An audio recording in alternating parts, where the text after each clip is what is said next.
Bloomberg Audio Studios. Podcasts, radio, news. This is the Bloomberg Daybreak Europe podcast. Good morning. It's Thursday, the 30th of October. I'm Stephen Carroll in London. Coming up today, a 12 out of 10 meeting. Donald Trump cuts tariffs on China after his face-to-face encounter with Xi Jinping. Reports suggest that OpenAI is planning a record-breaking public listing as Nvidia sees its valuation smash another record. And in the Netherlands, the far-right loses ground in the country's parliamentary election as voters turn to mainstream parties. Let's start with a roundup of our top stories. The United States will immediately cut China's fentanyl-related tariff to 10% after President Trump's face-to-face meeting with Xi Jinping. The Trump says the move brings the average US levy on most Chinese goods down from 57% to 47%. Speaking on board Air Force One after the meeting, Trump described his talks with Xi as amazing and outstanding. I think we agreed to almost everything in a very acceptable form. I wouldn't say everything was discussed because there were things that probably, in retrospect, we could have discussed that we didn't, for some reason, didn't come up. Trump went on to say that the deal will also see China resume soybean purchases and pause its rare earths licensing regime for at least a year. The US president has said that he rated the meeting 12 out of 10 and that he planned to travel to China next April with Xi due to visit the US later in 2026. The comments indicate the leaders largely formalised a framework agreement struck over the weekend by Chinese and American officials. Now, after his meeting with China's Xi, Trump also told reporters that leaders discussed artificial intelligence semiconductors. We did discuss chips, and they're going to be talking to NVIDIA and others about taking chips. Look, we make great chips, and NVIDIA is the leader. And I'll be speaking to Jensen from NVIDIA, but they're going to be discussing that with NVIDIA to see whether or not they can do. I said that's really between you and NVIDIA, but we're sort of the arbitrator or the referee. However, the US president made clear he was not open to giving Beijing access to NVIDIA's most advanced Blackwell processors. The comments came less than 24 hours after NVIDIA reached a historic $5 trillion market capitalization. The milestone comes only 4 months after the company passed the $4 trillion mark and coincides with reports from Reuters that the AI startup OpenAI is preparing to go public as soon as next year. The world's most valuable startup is said to be targeting a valuation of $1 trillion.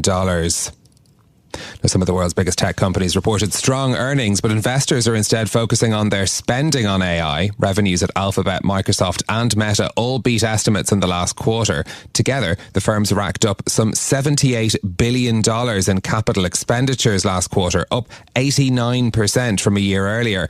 Meta also warned that its spending in 2026 would be notably larger than this year.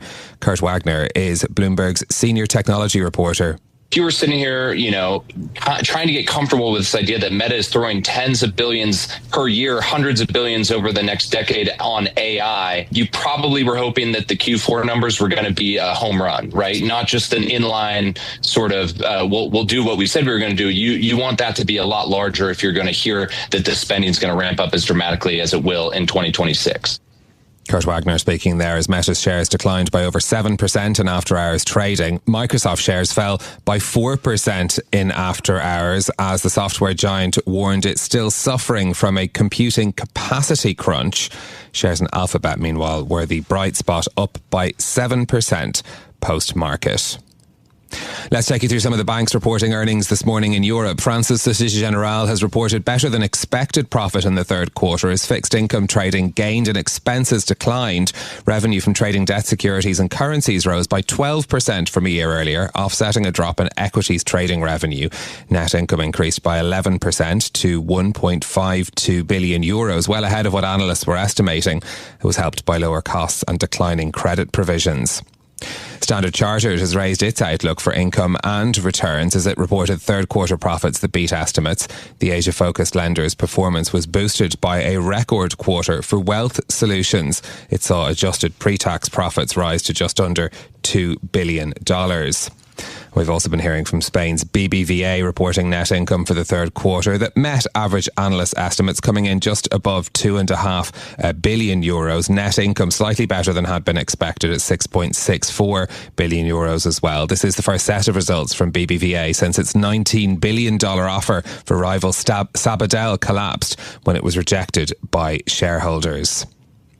Federal Reserve Chair Jerome Powell has warned investors against assuming policymakers will cut rates again in December. That's after they voted 10-2 for a quarter-point percentage cut on Wednesday. Speaking after the decision, Powell said the central bank's next move is not assured.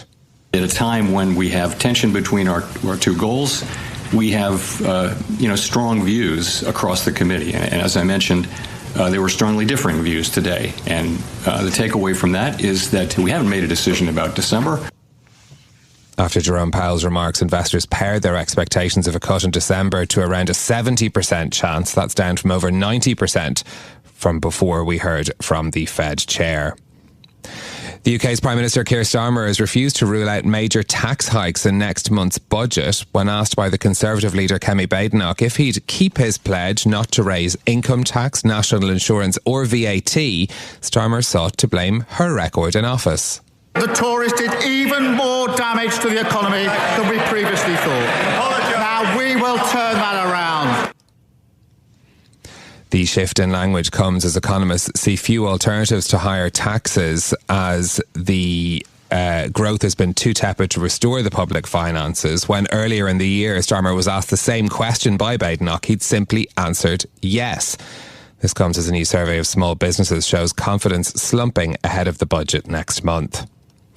In the Netherlands, the Progressive Democrats 66 party appears on track to win the Dutch parliamentary election after voters dealt a blow to Geert Wilders' far-right Freedom Party, according to a preliminary forecast published by the Dutch news agency AMP. Based on half of the votes being counted, D66 is set to win 27 seats in the 150-seat House of Representatives, with the Freedom Party poised to win 25. That would be a loss of 12 seats. The result would put Democrat 66 leader Rob Jetten in a position to form a coalition government and potentially become the country's next prime minister. Those are your top stories on the markets. The MSCI Asia Pacific Index down 0.2%. The Nikkei in Tokyo actually slightly higher now on the day. The Hang Seng is down by 0.4. Eurostoxx 50 futures are up by 0.1%. On Wall Street, futures are flat but had raised their losses after we heard from President Donald Trump. The Bloomberg Dollar Spot Index 0.1% weaker. The euro is 0.2 stronger at 116.27. In a moment, we'll bring you the latest on what Presidents Trump and Xi Jinping discussed at their meeting. We'll also unpack the latest Fed decision and bring you more on the results of the Dutch elections, which saw that drop in support for the far right. But another story that we've been reading this morning as well. What would convince you to change your takeaway coffee order to sit in? This is a mission that Starbucks has been on, and our colleague Red Brown has been writing about it. He's been looking at data from Placer.ai, which shows the share of visits of longer than 10 minutes to Starbucks outlets has shrunk since the current CEO Brian Niccol took over in September 2024. It's been on a drive, Starbucks has, to try and speed up drinks orders and also return cafes to the warm, cosy, comfortable environment, that's a quote, that were the company's original vision. Now that involves some redecorating, but also putting back in soft furnishings the chain had taken out. Now same-store sales did turn positive at Starbucks last quarter, so that's a win, but there is some concern too about the cost of these renovations. That's been a big focus, as well as the lenders or the coffee outlet is also speeding up serving times as well.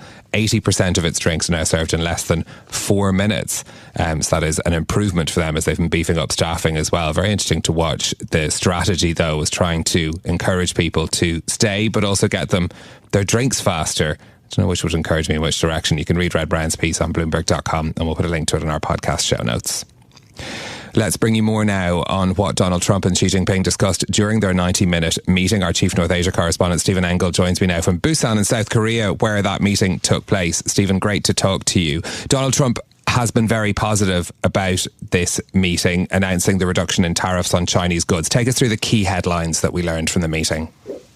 Yeah, so Donald Trump obviously wants to head back to the United States, which he is on Air Force One now, heading back to Washington, D.C., to declare victory, essentially, that they met the goals and they had a very successful nearly week in Asia. He called the meeting with Xi Jinping here in Busan this morning, which lasted about an hour and 40 minutes.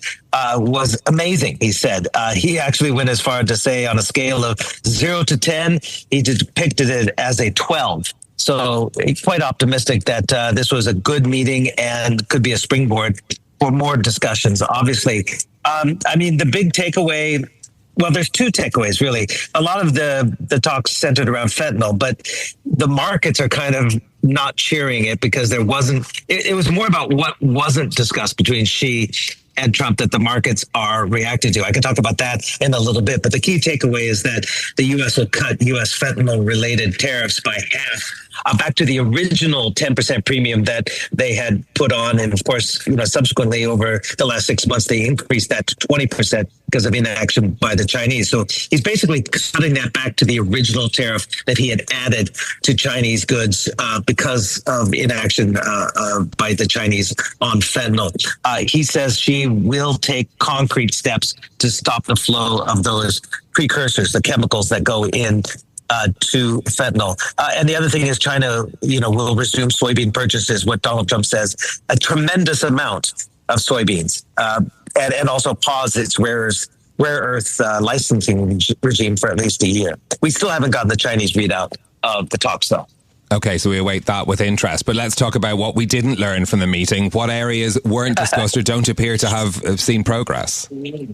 Well, maybe Donald Trump did himself a disservice yesterday by kind of outlining what he thinks could have transpired today and then didn't, because yesterday the issue of NVIDIA Blackwell chips being possibly available, maybe that's something that's on the table. He can make it available to China. Now he says Blackwell, those are the most advanced AI accelerators from NVIDIA. They were not part of the discussions today, even though Xi and Trump did talk about access to some of the other products from NVIDIA. But keep in mind, it's China that blocked the lower level AI chips from NVIDIA, the H20, that was approved for export license to China. But then China said it's a security threat, possibly. We don't want it. So I'm not sure exactly. We need to get a better readout from the Chinese or the further readout from Commerce Department or the negotiators to see why Blackwell was not a part of this discussion. Also, Taiwan was not discussed, and the sale of TikTok was not either, or at least it wasn't mentioned by Trump in the readout on Air Force One. Just thinking about the overall impression we can take from this meeting, though, we did see the images of the handshake, which all looked very cordial as well. And, as you said, Donald Trump has been extremely positive in the wrap-up of this as well. Can we describe this as being a turning point in the US-China relationship? Well, it's not getting worse. Is that a turning point? Is that positive? I would say yes, because the last 6 months have been pretty chaotic in the relationship between China and the United States, with both sides trying to it was a game of upsmanship. China finding that its rare earth export curbs really did work. It was a lever of use to the Chinese. Also, not buying any soybeans was useful to the Chinese because it brought the United States to the table to talk about those things. And Xi Jinping alluded to that. He says, sizable nations like the United States and China, the two biggest economies in the world, we're not going to always see eye to eye. It's normal to have friction between the two biggest economies, the two biggest superpowers now and then. But even Xi Jinping in those opening remarks said, we should stay the course. We're going to continue to talk. And he was the one who mentioned we've had 3 phone calls since he's taken over, again, a second term. They've exchanged letters. I didn't know people still wrote letters. And then he says we've been in close contact. So there is a sense of a cautious camaraderie. Is that a term? Well, I'm going to coin it right now. Okay, and we'll give you that as someone who's been following this so closely. Stephen, thank you very much for joining us. That's our chief North Asia correspondent, Stephen Engel, there, speaking to us from Busan in South Korea, where the two leaders met. Stay with us. More from Bloomberg Daybreak Europe coming up after this. Well, investors have been watching the Trump-Xi meeting very closely as well, but they've also been parsing the words from Federal Reserve Chair Jerome Powell and where interest rates in the US will go next. And of course, we've had some results too from the likes of the big tech companies as well. Our Markets Live executive editor, Mark Cudmore, joins us now for more on all of this. Well, let's start with the big political meeting we've just been discussing. Trump and Xi Jinping talking tariff rates are coming down. How are markets taking all of that, Mark? A whole lot of noise, but ultimately just completely underwhelming. We learned nothing new. Everything that Trump announced was what they negotiated in Malaysia earlier in the week. So yeah, at least he just confirmed, but it wasn't like we got any fresh developments. And I guess the only thing that was disappointing was that we didn't get the Blackwell Nvidia thing, which was kind of hinted at yesterday. So like underwhelming to very marginal disappointment. There wasn't big expectation on the side. We haven't heard from the Chinese side, but really a lot of hoopla, a lot of noise, not loads from this meeting. I think overall this week, US-China has brought things forward, but I said a lot of that actually came earlier in the week rather than today's headline meeting. I mean, there's quite a lot on a regular week. I don't know when we last had one of those, but on a regular week, there'd be quite a lot to be competing for investors' attention as well. So interesting to see that underwhelming reaction from markets to this part of that story. Let's talk a bit about the Fed, though. Again, would more usually be a bit more centre stage. Jerome Powell cautioning investors against assuming there would be a cut in December. Are investors listening to that? We saw obviously rate cut bets for December pared back a little bit, but that's still the base case is a cut there. They heated it. We saw a bit of a move in yields yesterday, but they're not going to care much in terms of the blackout period now ends for other Fed speakers. We'll get more Fed speakers on tap. Soon we'll get people like Bowman coming out saying, oh, we need rate cuts, etc. If they don't get rate cut pricing back in for December, we might get Trump back on it. The fact is they don't have much data. And while Powell might be leading a cohort in the Fed that doesn't want to cut rates, and I'd be in that cohort, I completely get it. The pressure from the market, from the consensus, from the administration is to continue cutting rates, and I think that the impetus is on the data to prove that rate cut shouldn't be delivered. Sure, we've changed pricing for December from above 90% to like 70% or something like that. I haven't checked for a few hours, but it's not a material move. I can tell you it's currently 70%. 69.7% is the chance if we're looking at the WIRP function on the terminal at the moment. We've also had the Bank of Japan holding rates. The ECB is also expected to hold rates later on today as well. Is the central bank excitement over for now? I mean, we've got some more to come, as you say, but yes. I mean, I think I'm interested to hear what, Governor Ueda says, Bank of Japan Governor says later on. So that's coming up very soon. That'll be interesting. Next week, you've got Bank of England, obviously, might be quite interesting, probably more interesting than the RBA next week. So you got a little bit more central bank excitement, but really, the major game in town. I mean, I think US-China is important, but now we've got to that meeting, and so far, we'll wait for the China readout. There hasn't been another incremental development there. So the only major game in town is AI. And that's why earnings at the moment are more important than what we see in that. I do wonder whether, the price action in Nvidia got very excited yesterday. We got that headline number of 5 trillion market cap, which brought back memories to some of us of when we got the headline about Microsoft reaching $600 billion market cap back in the dot-com bubble that was like a week before the top. You combine that with, the jump higher in price, the disappointing price action, and now that Trump didn't deliver on hopes of Blackwell chips being discussed with China. Maybe Nvidia comes lower today, so maybe stocks are a bit soggier in short term. But really, AI is dominating central banks at the moment. Yeah, and on that point, what we heard from Alphabet and Meta and Microsoft yesterday, this $78 billion figure in the last quarter. I mean, is there nervousness that that's too much, or that there's not returns being delivered on those sorts of investment as well? Because, I mean, Meta's promising that number's only going to increase. Completely there's nervousness, and correctly so. The big issue, though, is not... the vast majority of people in markets would agree, I know not everyone, would agree that we're somewhere in the AI capex bubble, but it's where we're at. Bulls would argue we're at the early stage. Again, we talked about this in the show yesterday, the idea of just because you identify a bubble, that's not necessarily bearish. The best way to make money in a market is to identify a bubble and get on board. And so bulls would say we're at the early stage. This is like not an issue. Revenues are set to keep on growing, increasing, and we're a long way from like playing any kind of negative idea about this. And the bears would say, well, look, there's revenues aren't going to increase much from here. In fact, adoption is slowing. We're seeing the signs of that. And in fact, as these companies try to raise prices to increase revenues, people are actually going to turn off adoption.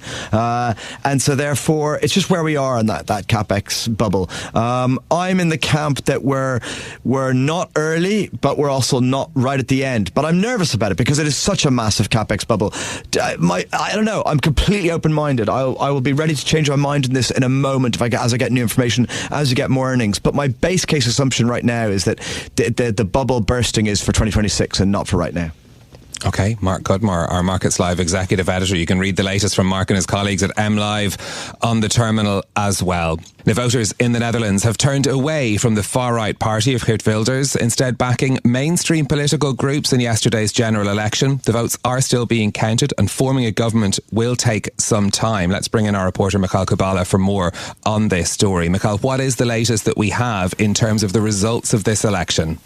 Yeah, the Dutch elections look set for a close race between Geert Wilders' far-right Freedom Party and the centrist Democrats 66. We have an Ipsos projection showing D66 could potentially win about 27 seats in the 150-seat parliament, with the Freedom Party just behind at 25. That's a loss of 12 seats for the far-right force there. From early morning local time projections, though, the Dutch news agency ANP estimated that both parties could stand neck and neck at 26 seats each. All these are based on partial results, so we're still waiting for more clarity. But so far, the projections suggest a big boost for D66 and its leader Rob Jetten, and a setback for the Freedom Party, which appears to be down from the 37 seats Wilders won 2 years ago. Given that picture that we have emerging from those partial results, what could the next government look like, and who's likely to lead it? Well, what is important is that almost all major Dutch parties have ruled out working with Wilders, and with the current projections, the Freedom Party is effectively blocked from forming a cabinet. So attention is now likely to turn to Rob Jetten and the progressive D66, who is even set to become next prime minister. That means a more mainstream centrist cabinet after 2 years of far-right rule. But when it comes to specific, it is really too early to say.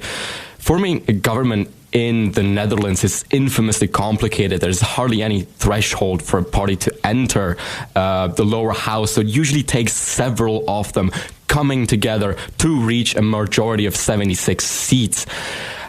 After last elections, there were 15 parties in the parliament, and it took 4 of them 7 months to form a coalition.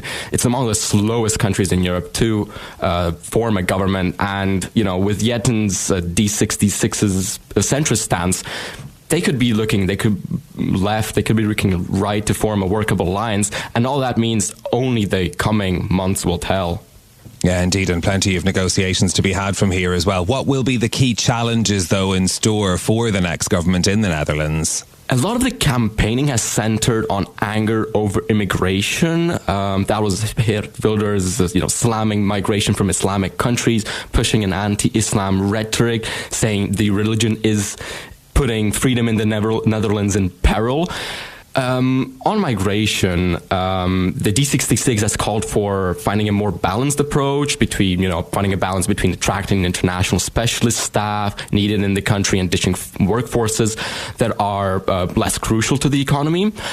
Other issues have been put forward, notably the housing shortage. Jetten primarily focused on that because that consistently ranked as the top concern for Dutch voters.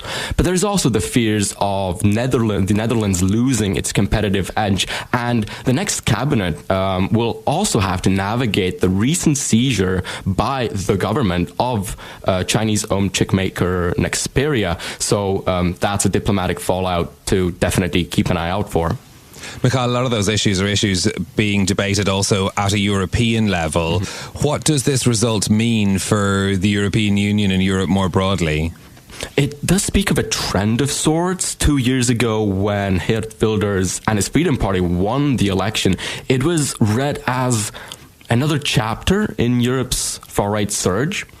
Now, it seems to be that Wilders has lost that momentum, and that anyway stands in contrast to gains by nationalist parties elsewhere. We can look at Germany's AfD or France's National Rally.